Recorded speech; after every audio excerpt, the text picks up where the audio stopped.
Weymouth may be today a seaside resort, and in summer it gets incredibly busy.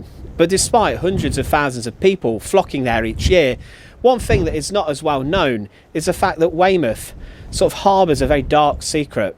See what I did there? The use of the word harbour. It was in Weymouth Harbour in the summer of 1348 that something arrived on the ships at Weymouth that would claim the lives of roughly, it's believed, possibly up to half of the population. The Black Death arrived in Weymouth Harbour, landing on the Melcombe Regis side of the harbour, and from there it rampaged throughout Dorset and quickly travelled throughout the rest of England. Medieval Weymouth was incredibly different to what it is today. It was a busy port back then.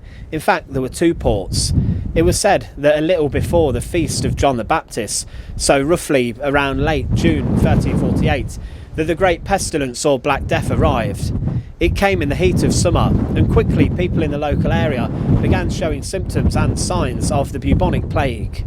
The Black Death had arrived in England. In Melcombe Regis, the disease killed around 50% of the population, and it reached other towns, wiping out scores of people who suffered the most harrowing deaths. We know today that the plague was spread by fleas living on rats and the bacteria Yersinia pestis, and that the rats were living on trade ships docking in ports, then getting off the ships and then spreading the disease. It's believed that the specific ships carrying the disease that arrived in Weymouth came from Gascony in France. Across there, people had no idea what was suddenly killing swathes of the population. They turned to God and believed that their sins had led them to this, and they even took to whipping themselves to apologise to God. The stark reality of the Black Death was that people usually died very quickly, and that the disease had a mortality rate, the bubonic version, of around 50%. People would get swellings under their armpits and in their groin, large lumps filled with black pus. They had intense fevers, would vomit, and sometimes even their toes and fingers would turn black. The pneumonic plague, that variant, which came too, had an almost 100% mortality rate, this being spread through coughing and sneezing, and the symptoms of this were a cough, fever, headache and breathlessness. Does that sound familiar? Anyway, the understanding of medicine during the medieval times was very poor.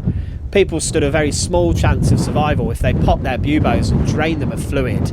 Because there was no knowledge of what was causing this, there was also little chance of treatment or prevention too. The consequences of that initial outbreak of the plague were harrowing.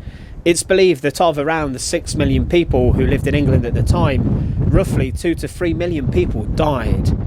Mass graves are still being unearthed today from the time, as local authorities ordered the dead to be buried in mass pits to prevent further spread.